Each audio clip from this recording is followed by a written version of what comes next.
Pertenecemos a esta fraternidad, a esta agrupación, pareciera muy ilógico el hecho de que tengamos que nombrarnos pues noche tras noche como alcohólicos, ¿no? Como drogadictos, como si no pudiésemos despegarnos pues o desasociarnos del recuerdo de que hubo una enfermedad. Pero finalmente el hecho de mencionarme alcohólico no significa que el día de hoy esté bebiendo, y tampoco significa que al día de hoy tenga deseos de hacerlo. Simplemente es una manera de posicionarme, pues, porque el primer paso, pues, finalmente es una forma, pues, de una construcción identitaria, ahí donde el alcohólico empieza a nombrarse, pues, como alguien que pertenece, porque finalmente la palabra, ¿no? Y este acto de confesión, ¿no? De ser alcohólico, pues, te posiciona y te da un lugar en el mundo, un lugar en una silla, un lugar en una agrupación. Y por eso, compas, yo me nombro alcohólico, ¿no? Me nombro drogadicto y estoy muy contento también de estar aquí con ustedes. Siempre, pues con la incertidumbre, ¿no? Porque sería mentirte decir que no hay en mí siempre, ¿no? Un dejo de temor, ¿no? Y así como de duda, desde dónde empezar, pues, a dar el testimonio. No quisiera yo llamarle, ¿no? A exponer un tema, porque de ninguna manera vengo esta noche, ¿no? A dar una especie, ¿no? De cátedra, o dar una especie, pues, de clase, porque de pronto el alcohólico, ya cuando empieza a llevar tiempo dentro del programa, puede llegar a sentir eso, ¿no? Que tiene que enseñarle a alguien, que tiene que educar a alguien, así como si el saber estuviera posicionado en la persona del tiempo, y en el que tiene poco tiempo no tiene un saber y hay que proyectárselo, ¿no?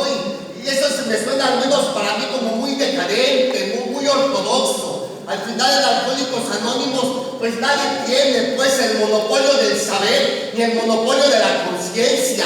Así donde diga, ¿sabes qué? Yo a ti te voy a regalar algo. No, lo único que vengo a hacer esta noche, compas, es hablar de mí, hablar de la experiencia, de lo que se ha vivido pues en el devenir de los años que he caminado dentro de Alcohólicos Anónimos, que si bien es cierto, ¿no? Yo quisiera empezar a hablar este tema, hablando un poco de dónde vengo, ¿no? En el quinto capítulo lo menciona, el quinto capítulo, el cómo trabaja, dice ahí que nuestras historias expresan de un modo general cómo éramos, lo que nos aconteció y el cómo somos ahora, ¿no? Entonces, en ese sentido, compa, yo podría de alguna forma nombrarme, ¿no? Un alcohólico anónimo y sin embargo no pertenecer a Alcohólicos Anónimos, ¿no? O sea, los grupos de estructura, porque yo no nací en un grupo de estructura. Yo tuve la oportunidad de nacer en un grupo que tiene una característica subversiva, diferenciada, de pronto también no reconocida pues por las oficinas centrales y generales de Alcohólicos Anónimos, y no es tampoco que lo andemos deseando, ¿no? Nunca, o sea, cada quien nace a donde tiene que nacer. Yo nací en un anexo, ¿no? Yo tuve la oportunidad de cruzar las filas de Alcohólicos Anónimos, bueno, del anexo, de una luz en la oscuridad, que fue el grupo que a mí me dio vida, ¿no? El grupo que me empezó a enseñar, ¿no? Cuáles eran los primeros pasos para poder aprender a caminar en la vida sin la necesidad de beber y sin la necesidad de drogarme. Fue una luz en la oscuridad, y fue el 21 de abril del 2001 cuando yo tuve la oportunidad de cruzar esas puertas. Y fíjense, en esos años yo tenía creo que 15, ¿no? Ahorita ya tengo 38, pues ya ando madurito, ya ando ahí sazón, pues, ¿no? Y en esos años, compas, la mayoría de gente que llega a un anexo, ¿no? Pues son gentes que de pronto no llegan voluntariamente. O sea, no es como el grupo de AA de 2 horas, ¿no? Que el propio alcohólico, a partir quizás de presiones externas, de sentimientos de culpa o de un dejo de conciencia que le hace saber, pues, a modo de un soliloquio o de una advertencia interna, y que le dice, ¿no? Que no está bien, que hay que parar, que hay que direccionar el camino, y entonces solito llegan y se sientan En los albergues no, en los grupos 24 horas de recuperación, regularmente la solicitud de ayuda no deviene del enfermo, deviene de la familia, porque es la familia la que pues levanta el teléfono, cabrón, y pues llama al albergue. Fíjense que, a diferencia de esa gente, te digo, ahí en el albergue fácil, un 80-90% son personas que llegan de manera involuntaria. O sea que la familia, producto de la desesperanza, producto también del hartazgo, pero también del amor, y también ya de haber caminado por varias opciones, porque regularmente los anexos son como las últimas opciones que tiene la familia para echar mano y poder ayudar al enfermo. Para eso ya lo llevaron al terapeuta, al psiquiatra, al brujo, ya le rogaron, ya lo corrieron de casa, ya hicieron muchas cosas que al final no paró. Y entonces la familia pues tiene que mandarlos a traer, y llega la banda pues a la fuerza y le arranca pues al alcohólico y lo mete a un grupo. Fíjense que en mi caso no fue así, cabrón.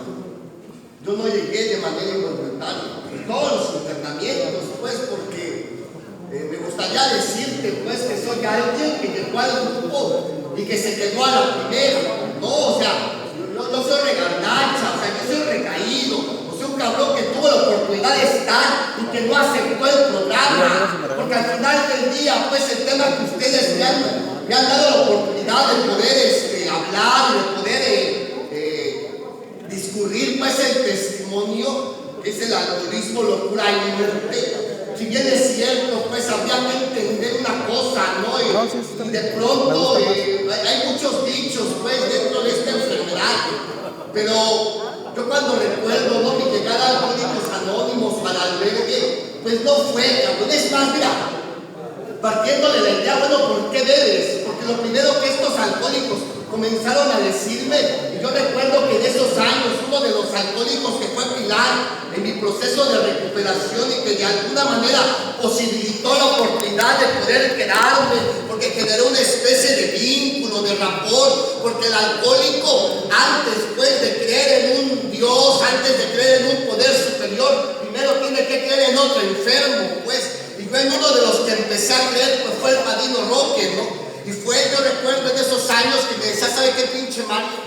Al final, mira, el que descubre por qué bebe ya no vuelve a beber. Entonces, y date cuenta, pues, este acto de descubrimiento no es algo que yo voy a descubrir por ti. Yo te voy a decir lo que yo he descubierto en mi camino de recuperación y te voy a poner en tu escucha mi testimonio y que quizás en él puedas hacer un acto de identificación, un puente de comprensión, pero al final del día el que va a construir un saber acerca del por qué bebes tú, pero de entrada tienes que entender reglas básicas. Y esto es una enfermedad. O sea, no estás frente a un vicio, no estás frente a un mal moral, es más, no estás frente a un mal espiritual. Es una enfermedad que al final del día, aunque tengas 15 años, porque de pronto pues el alcohólico cuando es joven tiene esa pretensión pues de la juventud y piensa pues, no, osa creer que a él no le va a pasar nada. Porque el alcohólico, pues, una de las características sintomáticas de esta enfermedad precisamente es la negación, que es la parte de la enfermedad que no le permite entender que tiene una enfermedad, que en el fondo, pues, no acepta, ¿sí?, que tiene que hacer una renuncia. Porque al final del día, pues, lo que te exige Alcohólicos Anónimos, y eso es lo que el alcohólico le huye, cabrón, es a entender pues que necesita alejarse de la droga, que no hay manera. O sea, si tú tienes esta enfermedad, si tú tienes esto que menciona pues el primer paso, ¿no?, donde ahí dice pues que el alcohol pues es una espada de dos filos contra nosotros, primero haciéndonos víctimas de una urgencia irracional por consumir y segunda de una alergia orgánica que a la postre nos destruía y nos decía, es que aquí nadie te vaya a purificar.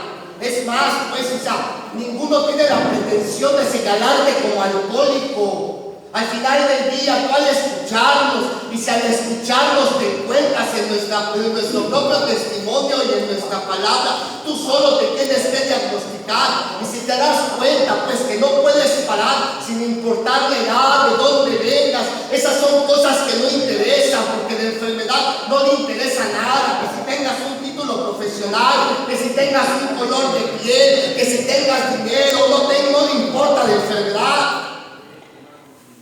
Entonces, si tú tienes este problema, pinche Mario, estás frente a una enfermedad, cabrón, que tiene que haber un acto de renuncia. Esa no me duele. Porque al final piensa, ¿no? Mucha gente dice, es que el alcohólico recae, cabrón. El alcohólico recae porque no tiene aceptación de la enfermedad. Pero podríamos ver gente, pues, que sabe que tiene el problema, que de alguna forma, pues, sabe que ya no bebe por hábito únicamente y que es el inicio de una progresión fatal. Y en mi caso era así, yo me daba cuenta, compas, que había una problemática. O sea, quizás al principio, pues, cuando comencé a drogarme, no había consecuencias, no había problemática, pues, de orden físico, social, emocional, espiritual, ni nada. Pero al paso del tiempo, pues, cuando se empiezan a instalar los síntomas, y viene la tolerancia, y viene la compulsión, y viene la obsesión, y que todos estos síntomas que configuran la enfermedad te incapacitan a poder caminar en la vida sin la necesidad de beber. Y ahí es donde el alcohólico, pues, tiene que entender, cabrón, que hay la necesidad de hacer un acto de renuncia. No hay forma, güey. O sea, si tú vienes acá, pues, al grupo de AA o incluso al anexo, pues, pensando que te vamos a enseñar a beber, que te vamos a dar una pastilla para que aprendas a fumar mota con control. Sí, o que te vamos a enseñar una terapia para que puedas consumir crico con moderación, ¿no? O cocaína, pues, con control, de tal manera que no impacte en tu vida. Déjame decirte que estás pendejo, que no va a pasar, güey, no va a pasar. Dice allá el tercer capítulo, la idea de que de alguna forma, algún día, llegará a controlar su manera de beber y disfrutar bebiendo, es la gran obsesión de todo bebedor anormal. O sea, todo bebedor anormal tiene esa esperanza, le tiene fe al alcohol, le tiene fe, cabrón, a que va a encontrar algún mecanismo que haga que se pueda chingar las copas. Y esa es la falta de renuncia. De entrada, compa, yo por eso me caí. Porque al principio, cuando los compañeros me decían, y me lo mencionaban, porque en ese tiempo yo era el cabrón de los más pequeños que había en el albergue, junto con Gerardo, cabrón. Y decíamos en esos años, cabrón, yo no, güey. O sea, jodido el pinche Juan Peña. Ese güey tiene 50, 60 años, tiene 20, 30 anexos encima. Jodido el pinche Gerardo, un mariachi que llegó con delirium tremens. O sea, ¿cómo es esta enfermedad tan hija de su pinche madre que puedes ver la enfermedad de otros, la gravedad de los síntomas del alcoholismo de otros, pero no los tuyos? La neta, es bien sencillo. Y yo en ese tiempo decía, pues yo estoy chavo, güey. O sea, yo no ocupo estar con ustedes. No lo necesito. O sea, yo todavía, cabrón, tengo un chingo de cosas que hacer. Todavía extraño a la droga. Extraño ese efecto que me causa. Porque esa es la problemática. Porque el alcohólico al final del día, ¿qué le imposibilita? ¿Qué obstáculo tiene a poder renunciar a la droga? Es el efecto. Está enamorado del efecto de la droga. Decía William Silver, pues, el médico que en los años 30, pues, atendió a William Wilson Griffith, aquel W, allá en el hospital de Bronx en Nueva York, y decía ahí en el libro de Alcohólicos Anónimos, en la opinión del médico, es que los hombres y las mujeres beben esencialmente porque les gusta el efecto que les causa la sustancia. Y ese efecto llega a ser tan placentero, tan hipnótico, tan agradable, tan organizador de una pinche personalidad fracturada. Llega a ser tan ortopédico, pues, porque ¿qué te causaba, pues, la droga? El alcohol, el sabor te gustaba. ¿Qué sabe la pinche cerveza? Sabe a mierda, la neta. Hasta lo tienes que comer con cacahuates para que te sepa bien, hijo de tu puta madre. Sí. ¿A qué sabe el pinche crico? Yo no probé esas porquerías, oye, ¿por qué no sabe el crico? Gracias a Dios, porque nos dejan bien pendejos a la banda. ¿A qué sabe, güey? La malilla de esa madre. Sabe de la chingada. ¿A qué sabe la coca, güey? Cuando agarras y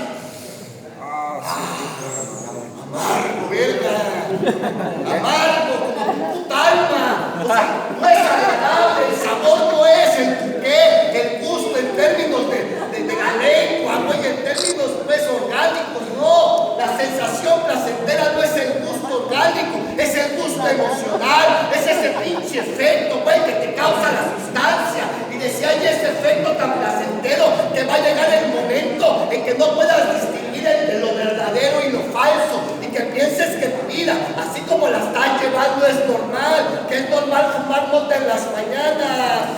No es normal, hijo de tu puta madre, no es normal. Pero uno lo cree que sí, cabrón, de tal forma que cuando no tiene la sustancia se siente inquieto, irritable y descontento hasta que no vuelve a experimentar esa sensación. Por eso no puede renunciar el alcohólico, porque está enamorado pues, de la sensación, de eso que le causa en el alma. Y mientras no descubra, pues, o sea, qué relación tienes tú con ese objeto en términos emocionales, en términos espirituales, aunque vengas y te leas el primer paso, aunque vengas, pues, y suban a ti la banda y te compartan, güey, todos los pelos que te pueden generar a lo largo del tiempo. Mira, nosotros en el albergue es poca madre, ¿sabes?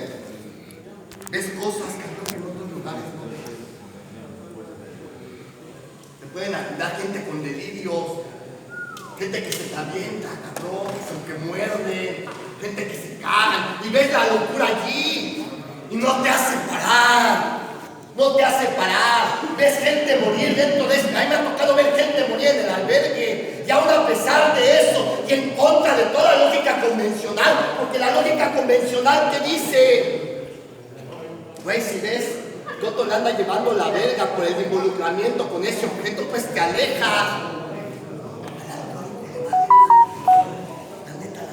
No le interesa.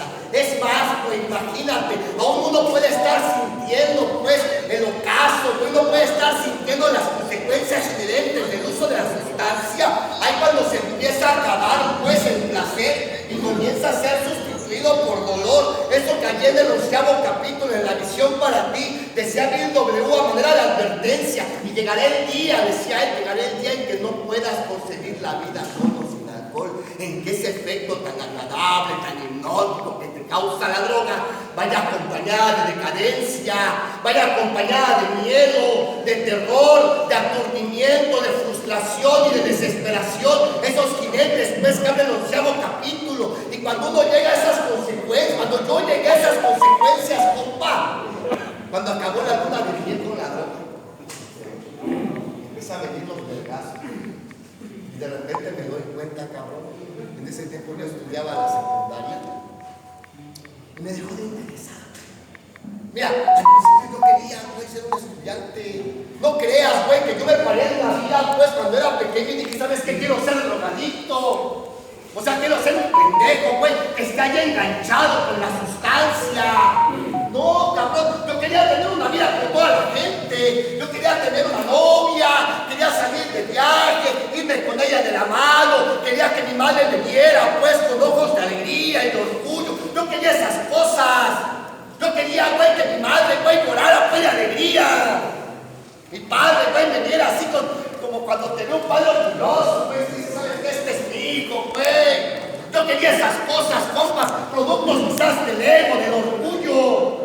Pero se me olvidaron, porque la obsesión es así. Hablando en términos sintomáticos, dice que la obsesión es un rasgo característico de esta enfermedad. Dice allí donde localizamos a la locura. Decía que la obsesión es una idea fija. Pues una idea que no se va, es una idea egodistónica. ¿Qué quiere decir esto? Que a pesar que no la quieras tener en tu puta cabeza, se mete de manera parasitaria. Es una idea cíclica, a pesar de que la quieres quitar de la mente, que está rondando y rondando y que envuelve y supera a todas las demás, que las serias advertencias de muerte, que las advertencias convencionales nacidas de la cultura, el alcohol te va a matar, güey, la droga te va a dejar loco, vas a empezar a desviar tu vida, pues, hacia una vida decadente, no interesa. Yo lo sabía, compas, por eso en el 2º capítulo hay una solución, dice, el alcohólico nunca va a poder dejar de beber a base del conocimiento de sí mismo. Puedes saber un chingo de cosas, pero al final es un saber cognitivo, es un plan de pensamiento. Y la droga no llega en el saber del pensamiento, la droga llega en el saber emocional, en una parte más profunda, güey. Por eso, a pesar de esas cosas, cuando vivía en la escuela, la familia, eso que me importaba al principio, me dejó de interesar. Y ese interés que yo tenía postrado, pues, eso que en el psicoanálisis llaman catexia, que es que tu energía emocional la postras en cosas, güey, en la escuela, en la familia y demás, le empiezas a retirar y esa energía se la pones a la droga. Y ahora te interesa jugarte, y ahora te levantas en las mañanas pensando, güey, ¿cómo le vas a hacer para conseguir unos centavos e irte a quebrar la madre? Yo empecé a vivir esas cosas, compas, y te perdí en la escuela, y en su momento, y fíjate, güey, yo al principio, yo empecé a trabajar a los 11 años, y yo no quería que mi madre supiera, la neta, yo no quería que supiera. Mi madre, doña Rolanda, tan gordita, tan frágil, güey. Porque el amor te vuelve frágil. O sea, tú cuando amas, mira, alguien que no amas y ya anda llevando a la verga. Es que le lleve la verga a él, chinga su madre. Ni lo quieres. Así como tu mujer que ni te quiere, hijo de tu puta. Pero cuando te aman, güey. Así como ama tu mujer al Sánchez, hijo de tu puta madre. Cuando te aman, güey, te duele, el amor te vuelve frágil. Si ese objeto, esa persona a la cual amas, güey, está sufriendo, sufres, porque de alguna manera discurre un acto codependiente del amor. Y mi madre así era, güey. Yo sabía que iba a doler. ¿Y sabes por qué? Porque en el fondo del corazón yo sabía que estaba mal. Yo sabía que le iba a lastimar, carnal. Anela. Edwin Morton Nelly, que en la tabla de autonomía que la creó en 1960, él lo llamaba en su fase consumo subrepticio, que es el consumo escondidas. Yo empecé a consumir escondidas, yo no quería que se enterara. No porque tuviera miedo, que me dieran unos palazos o que me anexaran ni conocía yo el anexo.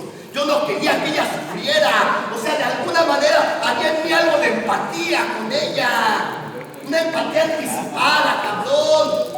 Pero en algún momento eso se perdió también. Porque en ese sentido, pues, habría que entender los tipos de vinculación en términos gradualistas. Empatía, güey, es cuando tú entiendes lo que el otro siente. Y es entender lo que el otro siente, modifica tu conducta. Simpatía, sentir lo que el otro siente, lo que le pasa al codependiente. Si el otro anda jodido, pues también se jode emocionalmente, de que tiene simpatía.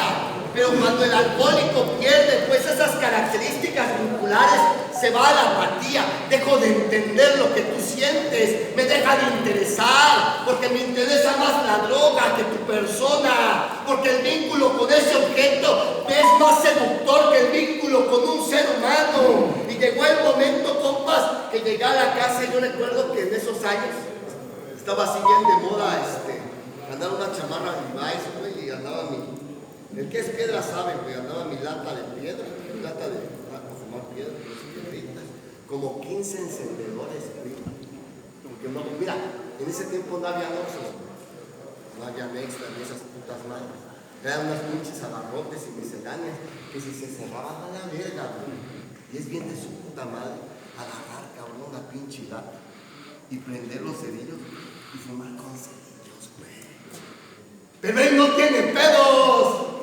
Pero él está chingas a tu madre. Ya tienes pedos, solo que no lo ves, no lo quieres aceptar. Y llegué a la casa, compas, mira, así con mi madre. Saqué pues los encendedores, todo, cabrón, en su casa, no en mi casa, en la casa de ella. Y empecé a destapar las bolsas. Mi madre estaba sentada. Esa que en su tiempo quise cuidar. Esa que en su tiempo yo dije, yo no quiero que me gane carne, no quiero que sufra. Pero valió verga. En términos de Neile, de la tabla de alcoholomanía, es el tercer factor preponderante que da cuenta del desarrollo de la enfermedad, la pérdida de los valores adquiridos, pierdes el respeto, pierdes la empatía, te empieza a valer un chingo de madre, güey. ¿Cómo? ¿Qué va a sentir mamá? ¿Qué va a sentir papá? Ya no interesa. Lo que interesa es apurarte la mierda, rogarte, cabrón, porque el drogadicto así es, obsesivo, y el obsesivo tiene una visión de túnel, todas las demás cosas que están alrededor, la familia, el dolor, la decadencia, la pérdida de la escuela, la pérdida de la salud no interesa. Lo que interesa es que te drogues. Lo que interesa, güey, es sentir nuevamente ese efecto estimulante que te causa la droga.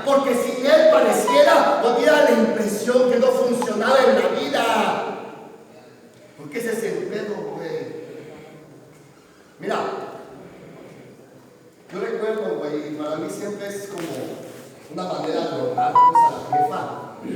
Ella, yo agarré, empecé a esa madre, y empecé a fumar, cabrón, y estaba frente a mí.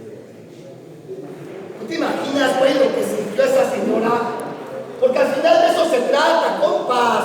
O sea, ir, güey, de la memoria al pensamiento y del pensamiento a la emoción. O sea, de nada sirve que yo venga, pues, como esos pinches alcohólicos tradicionalistas, y que salga yo, güey, los 5 conceptos del primer paso y que empiecen a hablar de esa madre.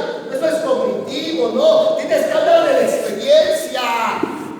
Y la neta está bien de la verga, porque yo recuerdo claramente, pues, los ojos de mi madre. Por ahí dicen que los ojos son las ventanas del alma. ¿Tú te imaginas, güey, qué en el corazón de esa señora? ¡Qué dolor, güey!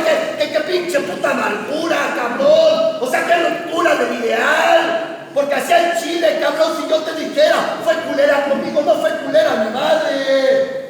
Fue una señora que me dio amor a como pudo. Fue una señora, güey, que al final del día, a pesar de sus heridas, me dio la oportunidad, güey, de crecer en la vida. Y me mantuvo y estuvo conmigo y me dio acompañamiento. Y empezó a llorar, güey. Y empezó a decir, Mario, ¿qué es eso? Ya sabía que era, nada más quería comprobarlo. Pero en ese momento yo no podía sentir nada por ella. Me estorbaba la vieja verga.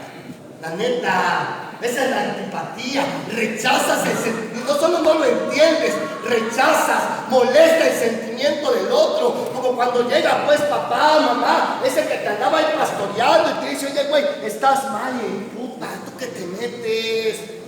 Que te valga verga, ya vas a empezar a chingar, ya me voy. O sea, no tiene empatía para nada, para nadie. Porque toda la energía emocional, güey, está concentrada en beber, en drogarse nada más. Ya podemos decir que tienes una mente enferma. Está bien de la chingada, güey. Y mira, a mí me gustaría decirte que ella me rechazó, güey, ¿no? Que ella me mandó a la verga. Hay familias que sí lo hacen, güey. Hay familias que dicen, ¿te quieres drogar? Piensa que se chingara a su madre de la casa, güey. Sáquese pues a la verga.